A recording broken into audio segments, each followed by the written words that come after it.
Et la question suivante est une question de M. Van Eyck au sujet des factures d'interprètes jurés qui ont été refusées dans le cadre de la facturation numérique. M. Van Eyck, à vous la parole.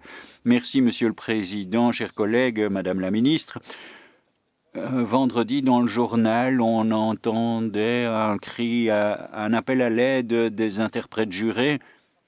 Eh bien, on sort du lit la nuit pour interpréter. La police nous appelle pour une audition urgente. On fait tout pour être là rapidement. On fait ça par engagement pour la société. La moindre des choses auxquelles on pourrait s'attendre est un paiement correct et à temps, mais ça n'est pas le cas. Encore une fois, donc, les interprètes jurés tirent la sonnette d'alarme. D'après l'article, eh bien, des dizaines d'interprètes ont reçu le signalement que la facture est rejetée, formulée en anglais en plus, et serait trait à la transition vers la facturation numérique obligatoire via Just Invoice et PayPal. D'après certains interprètes, ça s'est passé sans explication claire et l'introduction des factures a entraîné de nouveaux problèmes administratifs et ça n'a fait qu'augmenter l'incertitude et la méfiance de la part de ce groupe d'interprètes jurés. Ils se demandent, et moi-même je me demande ce qu'ils ont fait pour être traités de cette façon par la justice et par vous.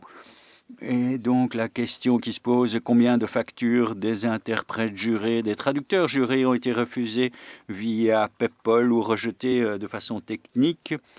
Quelles sont les raisons principales de ces refus et dans quelle mesure est-ce qu'elles sont liées à la transition numérique vers PayPal? De quelle façon est-ce que les interprètes sont informés des raisons de leur refus et quelles sont les démarches que l'on peut entreprendre pour introduire la facture de façon correcte sans avoir de problèmes administratifs ou fiscaux? Et comment pouvez-vous empêcher que cela entraîne une incertitude financière pour les interprètes jurés et les traducteurs?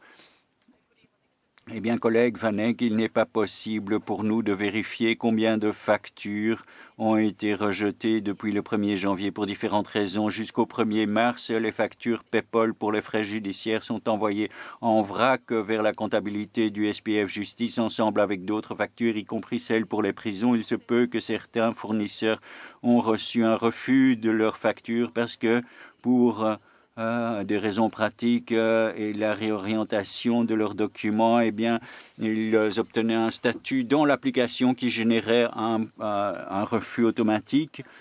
Et malgré ces factures ont bien été reçues, malgré ces messages, et elles ont également été traitées pour les factures pour les frais juridiques. Il est impossible d'isoler une catégorie spécifique. Eh bien, les messages de rejet en raison de la modification du statut du document dans l'application comptable, elles ont malgré tout été traitées, mais le fait est qu'une facture peut être rejetée si les obligations, des informations manquent ou elles sont incorrectes.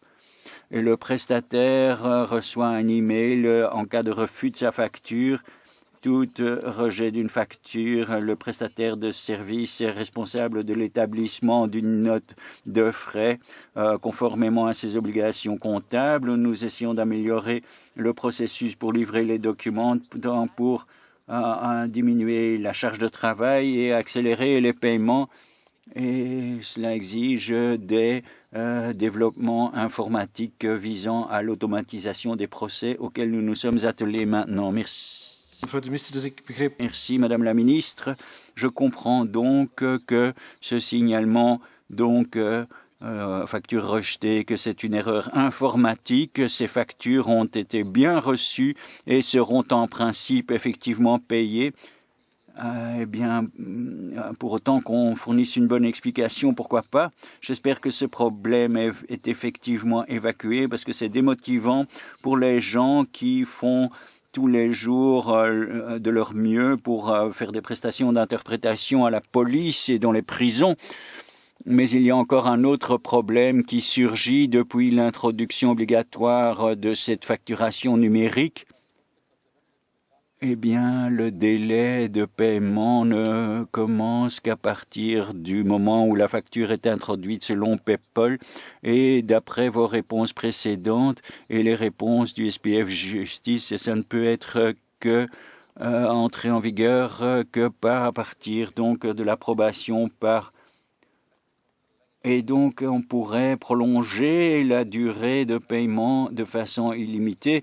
Je ne l'ai pas mentionné dans ma question, mais je pense que c'est important. Donc, le principe, c'est dans les 30 jours, le paiement doit avoir été effectué. On doit pouvoir vérifier. Mais si on fait cela en 2 étapes, d'abord prendre le temps de vérifier et ensuite seulement procéder au paiement et ensuite compter les 30 jours, eh bien, ça semble contradictoire avec la directive européenne également. J'espère que vous pourrez vérifier auprès de vos services parce que c'est également une pratique que l'on m'a signalée et qui ne semble pas être correcte. Merci. Merci, Monsieur Van Eck.